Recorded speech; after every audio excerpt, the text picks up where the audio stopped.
So,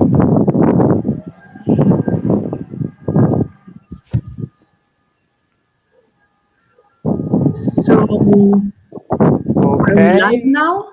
Yes, yes. Okay. Okay, hi.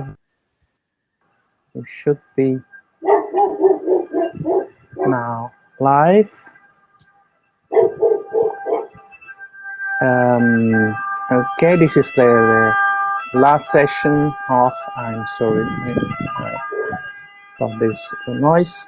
This is the last session of ITRS. I will mute myself for a few seconds. Sorry. Hello, everyone. Okay, I'm back now. Okay, this is the last session of the workshop, and we will have two talks. The first one is an invited talk by Clara Mantirosian, and I wish to introduce her shortly. She is finishing his doctorate. She's a PhD almost. And she has been working in implicit programming features of functional and object-oriented languages like Scala, and especially in proving properties of classes, Haskell type classes, and similar. She also worked in proving correctness properties of calculus, enabling expressive, highly expressive implicit programming aspects. And she has presented a paper at Uppsala last year, which is about connections among subtyping and resolution, and which is the topic of her talk today. So let's follow the talk. Thank you for the introduction, Ugo. I think I hear myself. No, it's okay. So as you said, indeed, this is an extended version of a talk that I gave last year. So apologies in advance for any overlaps in case you have seen the video from last year. Okay, let me share my screen so that I can start.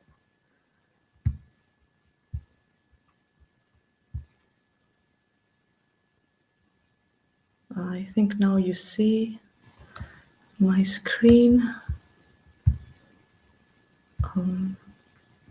No.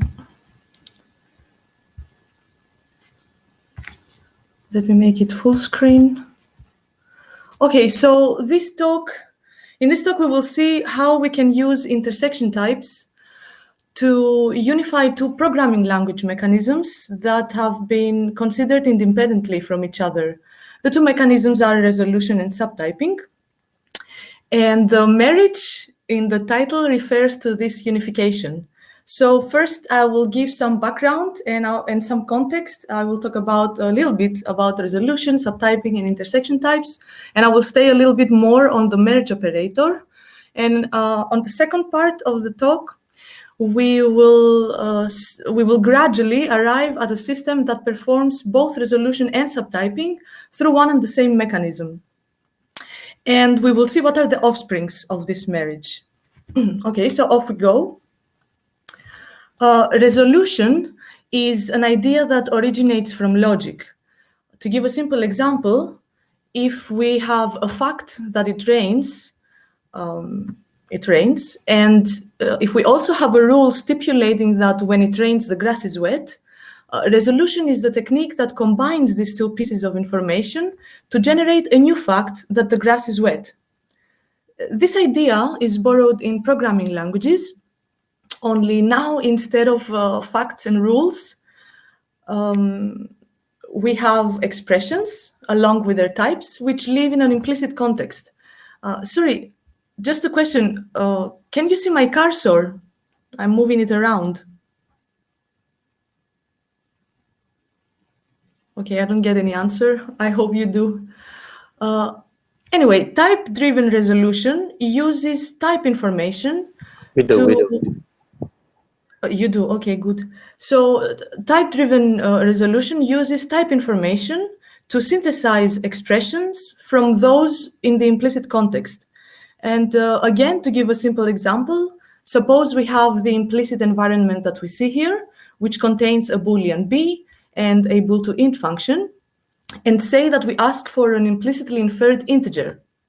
A resolution will look up the implicit context for an expression with a matching type, and it will find bool to int, which does produce an integer, but requires an implicit Boolean to do that. So for that reason, resolution continues recursively for a Boolean this time, and it finds the expression b, which is of the appropriate type. It passes it to the previously found bool to int function, and at this point, resolution succeeds and returns bool to int applied on b, which is an integer that was synthesized from the expressions in the implicit context.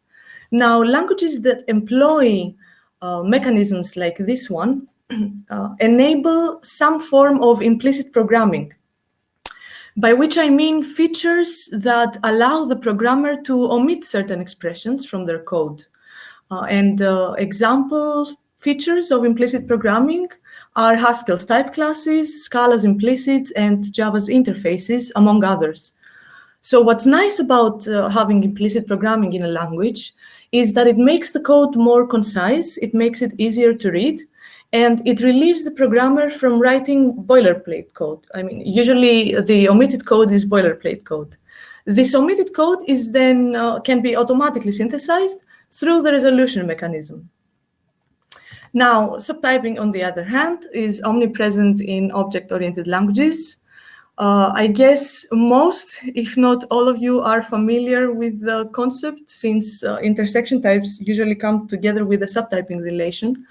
But for the sake of completeness, I will just say a few words. So here on the right, we see a subtyping judgment that expresses that T1 is a subtype of T2, or in the object-oriented setting, T1 is a subclass of T2. Anyway, we can think of this to mean that expressions of type T1 can also be considered to have the compatible type T2. In this talk, we will be using coercive subtyping, where the judgment produces a coercion. This coercion captures how to convert an expression of type T1 into an expression of type T2. And this transformation happens by applying the coercion on an initial expression of type T1.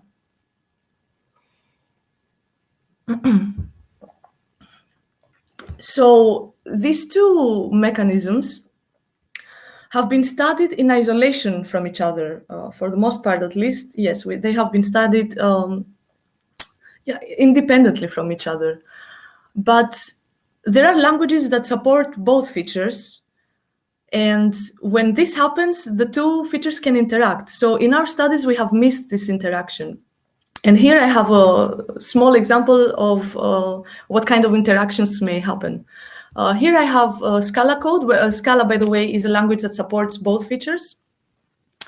In the first two lines, we define classes A and B, and we establish that B is a subclass of A.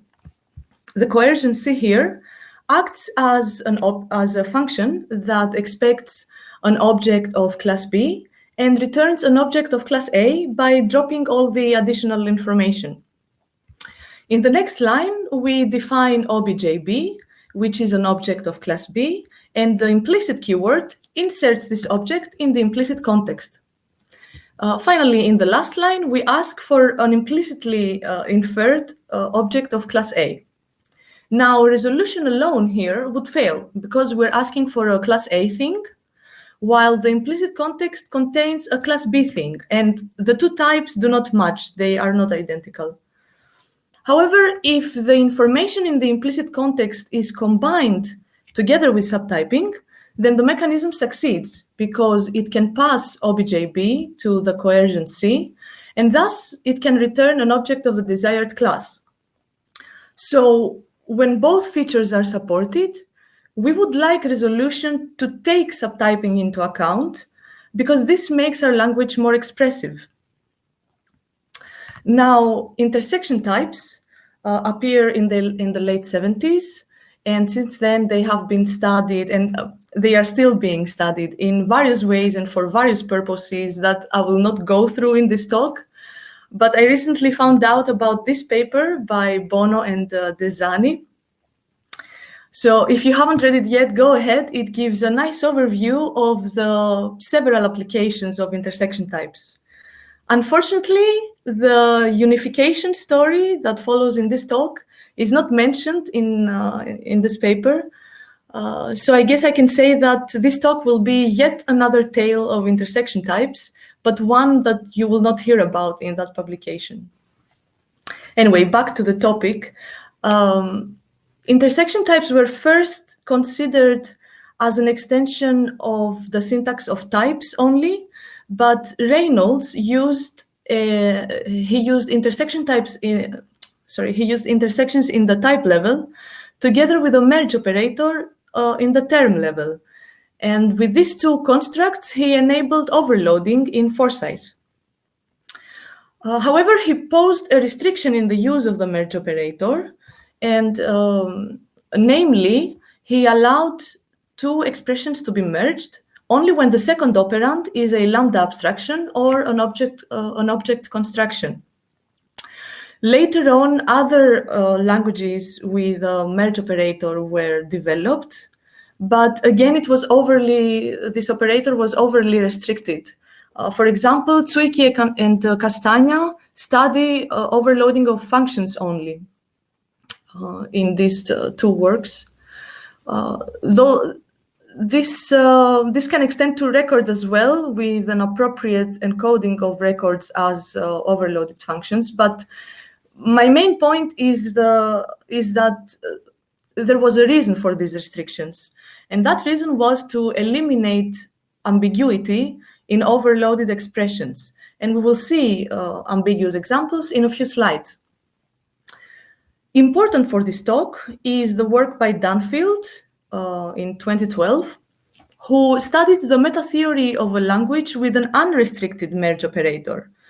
And of course, because that operator was unrestricted, the calculus was incoherent, it was ambiguous. But she gave the meta-theoretical basis for the unification story that we will see in the second part. So let's take a look at Dunfield's merge operator.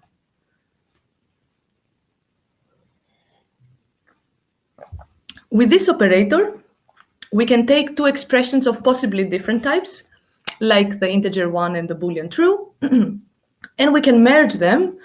Here we see the merge operator, to obtain an overloaded expression of the intersection type int and bool. This expression is overloaded in the sense that it can act both as an integer and as a Boolean. For example, if we have these two functions, increment, which operates on integers in the obvious way, and negate, which operates on Booleans, then we can pass this merge as an argument to each of the functions. Subtyping will take into account the type information that is involved in each of these expressions to replace the overloaded argument with the appropriate implementation. So here, because increment expects an integer, subtyping will extract the integer part of the merge, and similarly, in the case of negate, it will extract the Boolean part. Perhaps more interestingly, we can merge the two functions, and then we can apply this merge on an argument, for example, the integer 0. Again, between the two functions, subtyping will choose the increment function because this is the appropriate one to apply on an integer. And this is how, for example, we can have an overloaded function for addition that can work on values of various types. Another use for the merge operator is in the desugaring of records. So in a calculus that features the merge operator, if we want to add records, then we only need to add single field records as a primitive. Then we can have records with multiple fields, by desugaring them into merges of these single-fielded records. And similarly, record types with multiple fields can be desugared into intersections of single-field records. Now, with the unrestricted merge operator, we could also merge the increment function with the identity function. But this is an example of an ambiguous expression, because if we apply this merge on some integer, for example, 1, then it is not clear from the type information whether increment should be applied to obtain the result 2, or whether identity should be applied to obtain the result 1. We could choose to design the language in such a way that for expressions like this one, this application would evaluate to the merge of the two results, but the only thing that we would manage in this case is to just delay the observable manifestation of ambiguity. Because at some point we will need to extract an integer from this merge, and again we will arrive to the same situation where the type information is not enough to make a clear decision about whether we should extract 1 or 2 from this merge. Similarly, if we adopt the desugaring of the previous slide, then with an unrestricted merge operator, we would be able to write weird records like this one. Note that we have declared the same field twice, but we have given a different value. Okay, so these are two ambiguous expressions. This problem of ambiguity was solved by Oliveira and others, who in 2016, they presented a way to obtain a coherent calculus with a merge operator, and they named their calculus lambda I. The key idea in their work is that they allow merges only between expressions of disjoint types. And this is the formal definition of disjointness, which may look a bit scary, but it just means that any common supertype of A and B should be equivalent to the top type. In resolution jargon, it means that any overlapping parts between A and B should be equivalent to the top type, and thus unambiguous. Now, with this formulation of the merge operator, the previous two problematic expressions are rejected. And that is because in both cases, we are attempting to merge two expressions that have the same type, and no type is disjoint with itself. So these two merges violate the disjointness condition, and this in turn throws a compilation error. So from an unrestricted merge, we have arrived to yet another restriction, but this is necessary. I mean, some kind of restriction is necessary if we want our calculus to be coherent, but we should also be careful about how we choose to restrain the merge operator, because this choice will greatly affect the semantics of our language. It will affect the semantics of the merge operator, and by extension, the semantics of our language. For example, if we are allowed to merge two expressions that have overlapping parts, then overriding can happen implicitly. So if we want our calculus to be unambiguous, then we should have clear rules about which part overrides the other. And usually a consequence of this is that the order in which we are merging matters. On the other hand, when overlaps are not allowed in merging two expressions, then the programmer is protected from unintentional overridings. If one really wants to override a method, then they will have to explicitly do that. And another consequence of not allowing overlaps in merges is that the merge operator enjoys two nice properties, commutativity and associativity, which means that the order of merging doesn't matter. Whether we merge E1 with E2 or E2 with E1, the behavior of the program will be the same. So lambda I stands on the right side between these two decisions. It does not allow overlaps, with the exception of top-like types. But this exception is harmless because it doesn't introduce any observable ambiguity in the language. Note that in lambda I, we can also merge two primitive constants, or we can merge functions with non-functions. This, in previous calculi, having such merges is either not supported at all, or in a limited way only. So altogether, compared to previous calculi with a merge operator, lambda I believe, is more permissive, with the exception that implicit overrides, we need to make them explicit. In fact, lambda I has been the inspiration for the development of a family of languages. These calculi are based on lambda I, so they feature a merge operator with a disjointness condition. But each of those calculi extends, adds support for one more feature. For example, Fi adds parametric polymorphism. Lambda I plus adds nested composition in the simply typed setting of lambda I. And then there is Fi plus, which combines both features, parametric polymorphism and nested composition. And in fact, later it was shown that Fi plus subsumes row polymorphism and bounded polymorphism, and in fact, it is a little bit more expressive than both of them. The calculus that we will see shortly in the second part of this talk is this one. We can pronounce it limp, and it is based on lambda I plus, so it is simply typed. It also features a merge operator, and it has a disjointness condition that is built upon that of lambda I.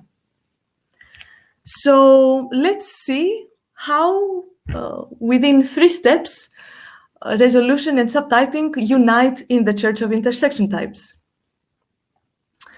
In the first step, we will identify what is the basic idea that connects the two features. The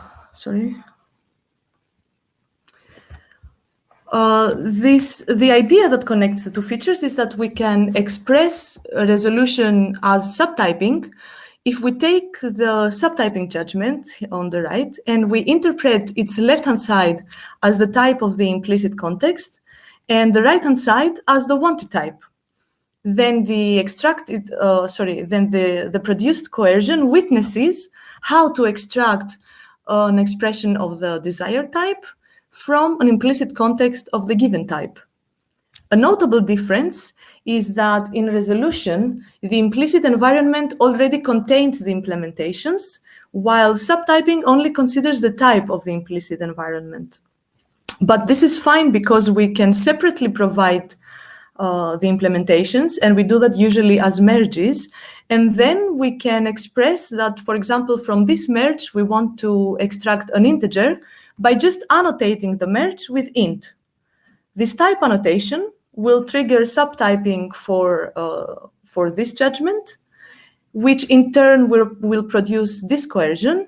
And by the way, this coercion is projection on the left component. So we can think of merges, in this setting, we can think of merges as conventional tuples, but to which coercions can be implicitly applied. And in fact, this is what happens internally. Merges are represented as tuples, and then coercions are applied to these internal representations. So finally, this application will reduce to the integer that we asked for through the type annotation. Now, let's look at resolution on the left. In this example here, resolution only needed to select the appropriate implementation from the implicit context, and then it directly returns it as the result. Simple resolution processes like this one, which involve only selection, are already expressible through subtyping, with the standard subtyping rules that we have for intersection types. But the resolution is more capable than just selecting. So this discrepancy will be sorted out in the second step.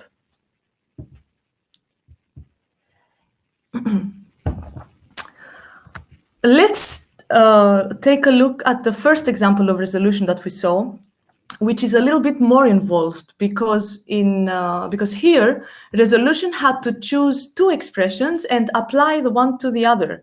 And in fact, this is the essence of resolution, right? This is the key idea that we want to support in subtyping. So if we really want to integrate resolution within subtyping, then subtyping should be able to do the same. From the intersection type bool to int and bool, it should be able to extract an integer. But with the standard subtyping rules that we have for intersection types, or even with BCD style subtyping, such a derivation is not possible. This subtyping derivation here is not possible. So for that reason, we add a new rule that resembles modus ponens from logic. This rule expresses that if a type A is a subtype of a function type and of that function's domain type, then it is also a subtype of that function's codomain type. So if we look at the left-hand side of this subtyping judgment as the type of an implicit context, then by projecting on the first component, we get a bool to int function. By projecting on the second component, we get a Boolean. And at this point, we can use the modus ponens rule to apply the projected, we can use the modus ponens rule to apply the extracted bool to int function on the extracted Boolean. And this is how we can get an integer, just as resolution does on the left. With this rule, subtyping gains the expressive power of resolution. So let's see an example of what we can do with such a calculus. Suppose we want to process temperature measures taken from an experiment where the data is written in a comma-separated string. Sometimes the sensor may fail to read the temperature, in which case, instead of writing an integer, it writes a string, possibly indicating the reason of the error. It would be reasonable to try and parse the string as a list of either string int values. Now, suppose that our language comes together with a base library that has some predefined functions for reading values from a string. The problem is that if we want to use these predefined functions, then we would have to provide our data in a different format in order to successfully parse it. To solve this problem, we can define our own custom functions for reading from a string, and then we can use these custom functions together with some of the predefined ones to form our own custom implicit environment, which in turn we can use to parse the string. So to do that, first we define a type alias, read A, which stands for the function type string to A. And actually this we do just for readability and for space reasons. So the actual first step towards the solution is to write down our custom functions. Read ITRS expects a function that reads a string from a string, and another function that reads an integer from a string, and returns a function that reads an either string int value from a string. Then read list si takes a function that reads an either string int and uses it to return a function that reads a list of either string int values. So now that we have defined these functions, we can merge them together with the predefined functions for reading integers and strings. The type of this merge is shown right above, for which we create the sensor type alias, again for space reasons and for readability. It is this merge which we assign it to the env variable. So it is this merge that will serve as our custom environment. And to do that, we create the read sensor function, which takes an argument of type sensor and just annotates it with the appropriate type. This function, in fact, this type annotation here will do the job of resolution, but through subtyping. So once we call read sensor with our custom environment env, subtyping will use the modus ponens rule to pass read int and read string to read ITRS I, and then it will use modus ponens once again to pass the result to read list si. So with this, we are now ready to define our function custom read, which takes a string and returns a list of either string int values. The implementation of custom read is just by calling read sensor on our custom environment env.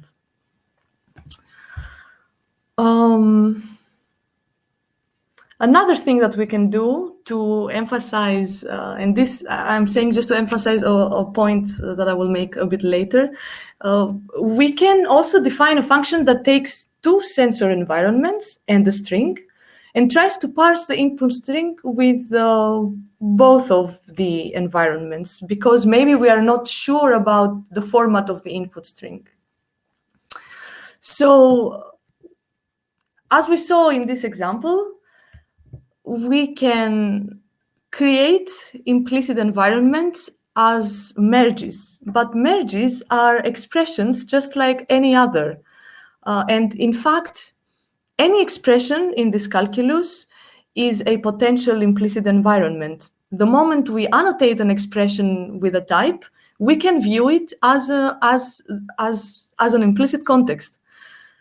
So this makes implicit context first class in this calculus, which means that we can manipulate implicit environments in the same way that we manipulate any expression. We can pass them around as arguments, we can have parameterized implicit environments, or in general, we can have functions that generate or that transform implicit contexts. And with higher order functions, I think we can do highly modular things. Another thing that we gain is that because we explicitly state which implicit environment we want to use to do resolution, this allows us to have multiple implicit contexts that can live under the same scope. And on top of these practical benefits, this unification of resolution and subtyping allows us to study both features together and their interaction. So this is all very nice, but there is a last step that we need to take, which is to ensure that our calculus is coherent. Coherence for a language means that if we take any two compilers of that language to compile the same piece of code, then the resulting programs, although not necessarily identical, they should be indistinguishable to the external observer, which means that the two programs should behave the same. In fewer words, coherence just means that our calculus should be unambiguous. And in LIMP, the only source of potential ambiguity is in the merges. Fortunately, if we take the original disjointness rules from lambda I, then some ambiguous expressions are already rejected. Like, for example, as we saw also earlier, we cannot merge 1 with 2. However, in lambda I, we would be allowed to merge 2 with true and bool to int. This expression is not ambiguous in lambda I, but it is ambiguous in our calculus limp.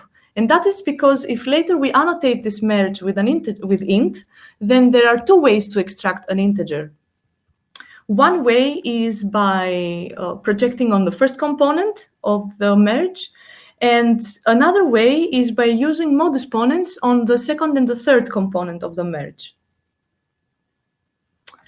Fortunately, with a small adaptation of the disjointness rules, we can also make this merge to be rejected. Note, however, that the disjointness condition is only posed on merges. So, for example, it is possible to have the literal one annotated with int and int, even though int is not disjoint with int. Internally, this will just duplicate the value 1. So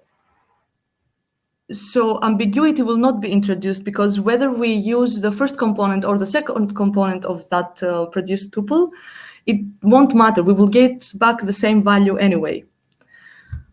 So similarly, we can merge true with bool to int, whose types are disjoint, and then we can annotate this merge with int and bool to int, where these two types are not disjoint.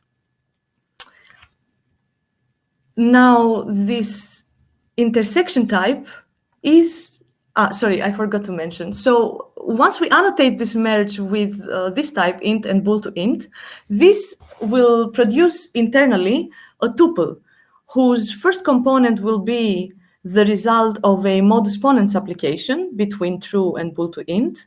And the second component will just reflect the bool to int function that comes from the merge. Now, this intersection type is disjoint with bool, so we could merge this whole expression with a new Boolean, for example, false. And false doesn't conflict with true, because true has been lost in the internal representation through the type annotation. However, bool to int is still there in the internal representation, and it could be used via modus ponens together with false to produce a new integer different from 1. So even with the adapted rules for disjointness, there are still cases that slip away, cases of ambiguity, I mean, that slip away from this disjointness check. For that reason, we employ a stronger disjointness condition. And this disjointness condition rejects all of these ambiguous cases, and coherence is recovered. To say is that this new disjointness condition corresponds very closely to the non-overlapping instances restriction that Haskell uses.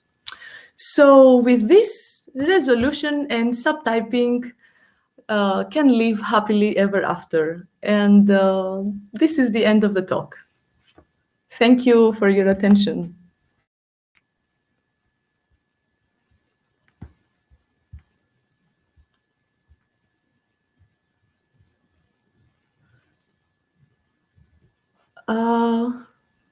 I guess discussion can start here if anybody has questions. Yes. I don't have questions in the chat. At least I don't see.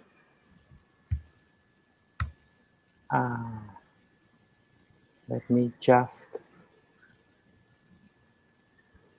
Yeah. I think I was on time. Yeah. Okay, good. Yeah, you are. You are, sure. We have time for discussion.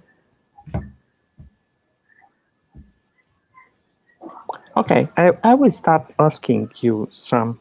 The first question is just a remark. There is something that reminds, even in the notation, but not only in the notation, the separated conjunction from separation logic, in the sense that you are typing the things that do not share anything. They are consistent in some way. And this is why you can solve ambiguity, if I correctly understand the idea. Yes. And this is mixed together with the idea that there is a modus ponens implicit in the coercion. If you interpret, you take the type of coercion, which is a narrow type, and then subtyping becomes an instance of modus ponens. Okay, this seems seem to me some of the ingredients of your proposal. This was only a remark. My question is that how do you model? Can you model this? Because you have of course. In the sense that you say, I propose this, but there is a counterexample. This doesn't work in that case. But when you eventually say that positively, it works, how could you do this without a model or some criterion?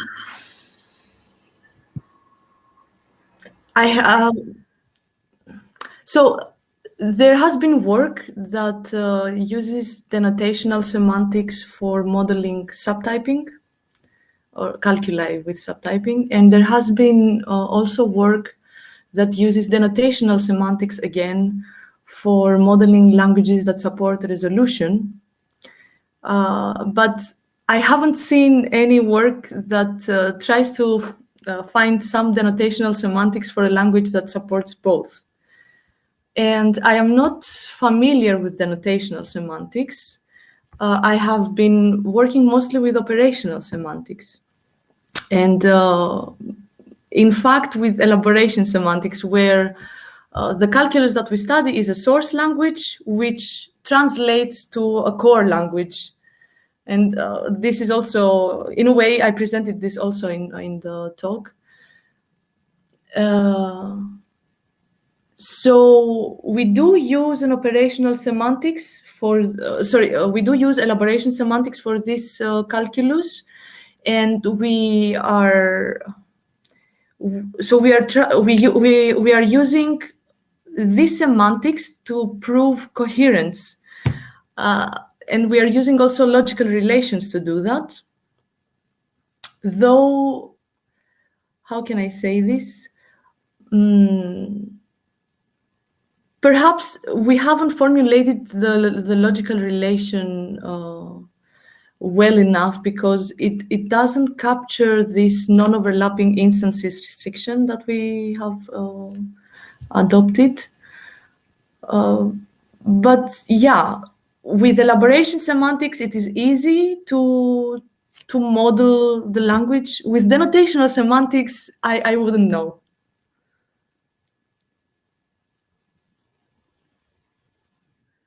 I see some questions by Joe Ross and by Liquore. Can you read from the chat? Can you design a system that provides this kind of programming without using types? Yes. What does it mean without using type annotations? Can you clarify, Joy? The calculus is fully typed. Hence type checking is decidable. I can answer the second question by Liquori. Yes. Whatever types fixed. Okay, so I will answer first the question by Liquori. So the calculus is not fully typed. It uses a bidirectional system. So for some expressions, we can infer the type. For other expressions, we require a type. And actually, the only place where we do require a type is in the declaration of functions. Otherwise, we can omit specifying the types. And okay, if we want to perform resolution, then we also need to annotate the type. But my point is that I have the impression that because we are using this bidirectional type checking, this makes it decidable, even with the presence of a top type.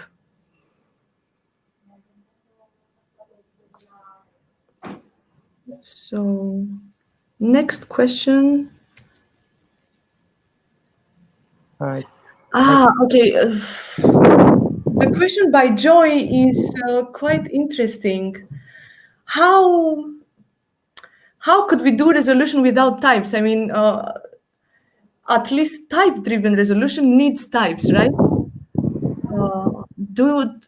Should we have type inference? By the way, I have not assumed. Okay, maybe in some of the expressions in the first few slides, I did assume type inference, but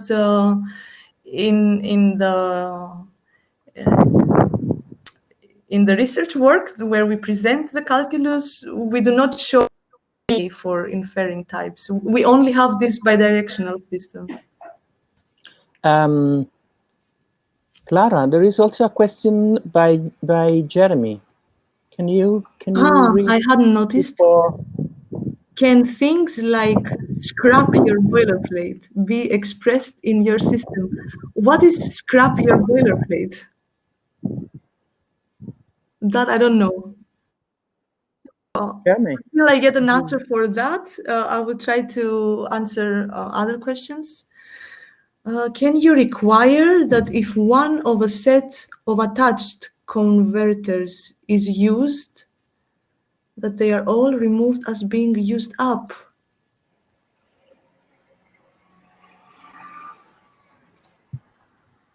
I'm being confused.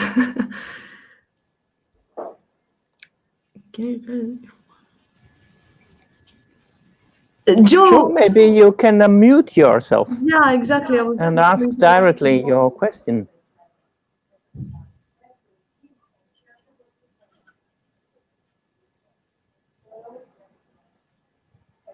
Joe?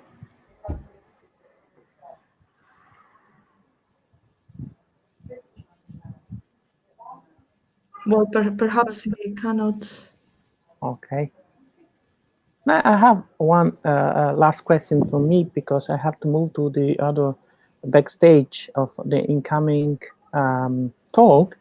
I remember that when working about typing with intersection types merge operators for record representing mixins and so on, we had the trouble in keeping the rule in the form of something recursively enumerable. So it's a formal system, not the sideball, because the system has intersection, so full intersection type, and you have. I lost you. I have lost you. Okay, Clara. Sorry, I pressed the wrong button. Okay. Okay, so can my question is only that when you have this kind of ambiguity and you have to say somehow to catch implicitly that something that you are typing cannot have another type. This is an negative information, which of course is not recursively enumerable. Do you have ever met this strange situation? Do you meet these problems in your calculus or not? That some expression cannot have this or the other type. You need information that something cannot be typed in that form. No, you don't. Okay. If yes, your system is decidable. Yeah. Okay. I believe so. Okay. Okay. Thank you. Yes, in fact, that's true.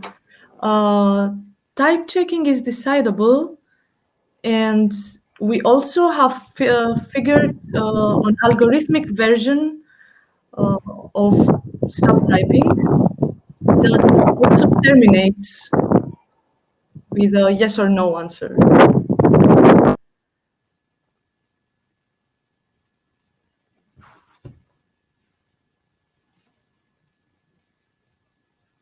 Any other questions? Joey says that there is a second question that I haven't asked, and I think he refers to the fully typed question, whether it is decidable. I think I did address that question. So if you have int and int to bool, then using what? Joy has been trying to unmute himself, but he cannot. And there is, I can see an unfinished question about how int to bool. Somebody has to admit Joy Wells for him to be able to unmute himself. I don't know, how do we do that?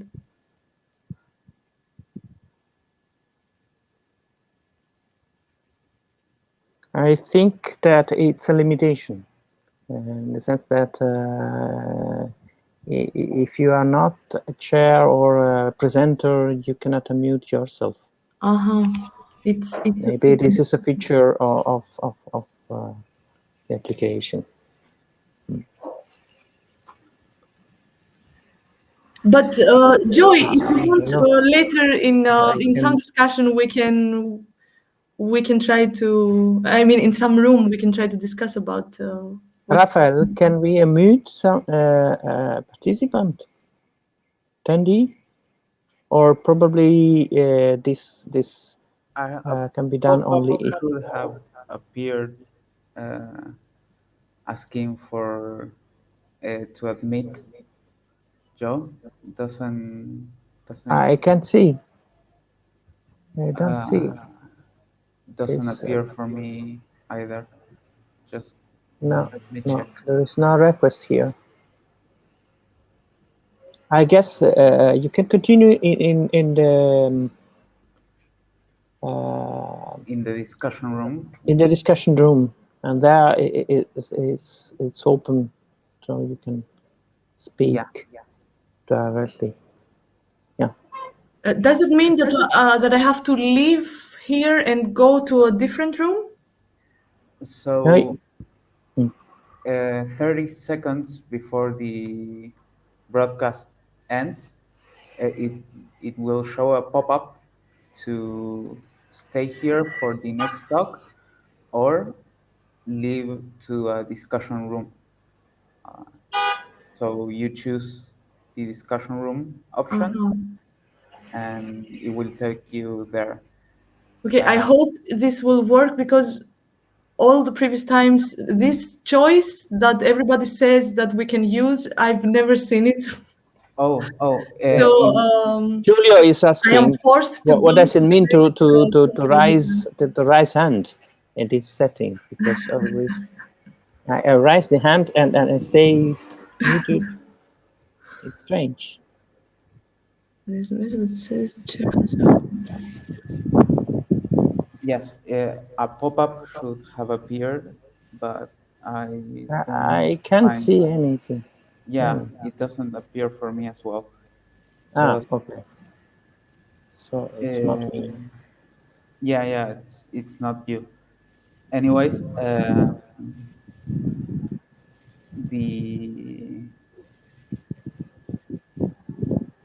I guess I can find my room. There must be a room that is specific to my talk, so then I can enter that room. Yes, and it also will appear in Socialize in the tab to the left, under the coffee icon. Yes. Okay. Yes, Joy, I'm waiting to have this discussion with you whenever it's possible. I hope we will find some common time and we will meet each other. Okay, so I think we can stop here. If there are no other questions, I invite people who are willing to further discuss with Clara to join her in the social room. And I will leave this to prepare the next talk, which will start in 5 minutes. Thank you, everybody, and thank you especially to the speaker. Thank you too, and special thanks to the ITRS program committee for the invitation. You're welcome.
Yeah.